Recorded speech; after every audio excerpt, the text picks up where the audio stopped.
All right, if you missed everything that happened during today's session, we're going to get you caught up right now on the only stocks you need to care about at this moment. It's time for your top 10. We're looking at a sell-off that's still underway here amid a lot of concerns about Ukrainian tensions, off about 170 points there on the down. Nonetheless, better than we've seen earlier in the session when we were down as much as 250. Number 10 is Autodesk. It's down 2%, falling for a third day in a row after Citi cut the stock to sell, saying Autodesk's transition to subscription model, well, it's just not so convincing. This comes after the company reported earnings last week that missed analyst estimates. Number 9, Plug Power, up 20% today, the highest in more than 2.5 years. This after an analyst at Cowen said the company's order from Walmart may lead others like Coca-Cola and Procter & Gamble to make purchases. Walmart will use more than 1,700 hydrogen fuel cells at 6 North American distribution centers. Number 8 is Comcast. It's down more than 1%. The company's close to buying video ad company Freewheel for $320 million. This is according to TechCrunch. Freewheel is a platform also used by Viacom and DirecTV to insert ads into on-demand programming and live streaming feeds.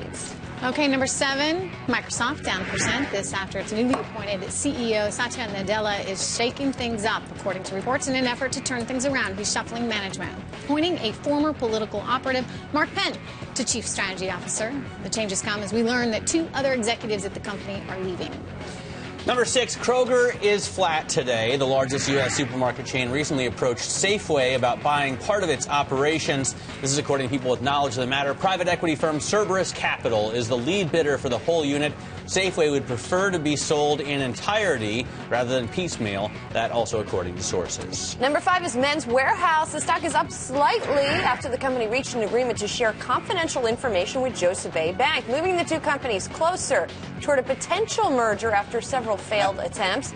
Men's Warehouse reiterated it's prepared to raise its offer for Joseph A. Bank to $65 a share from $63.50 if the discussions reveal that a higher price is warranted. They also want them to drop that bid for Eddie The word Bauer. merger, Julie, We don't like to use that word. It gets on my nerves. I was going to say there's no such thing Joseph as a A. merger. Bank and Men's Warehouse are getting on my nerves because it feels like Yes. every I'm with you. day we're talking about these two. I'm with you. I was with you a couple weeks ago on that. I think shareholders probably feel the same way. They want them to either consummate the thing or be done with it. Unless you were getting an offer of 20 or 30 a few months ago, and now you're getting an offer of 60 True enough. to 65, then you're probably pretty thrilled. I'm just waiting for Carl to get involved, right?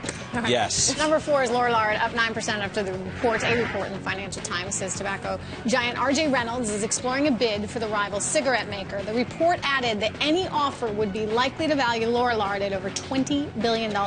Although it is unclear if Reynolds plan to bid, if Reynolds is planning to bid for all or part of the company.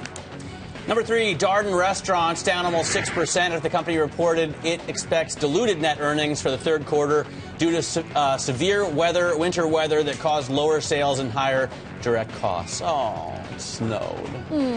Number 2 is Nu Skin. It's down about 11% after it forecast first quarter profit and sales that trailed analyst estimates because of an investigation. Remember, the company's CEO has been defending Nu Skin after the Chinese government said it would investigate a report in the People's Daily newspaper that said Nu Skin is a, quote, suspected illegal pyramid scheme. The company's also conducting an internal review of its operations. Oh, my gosh, is that the bell? Matt Miller must be here. Number 1 stock of the day, Ford. It's your baby, down 1% after the company reported light vehicle sales for February. Car sales, they were down 6.1%, lagging behind analyst estimates of 5.3%.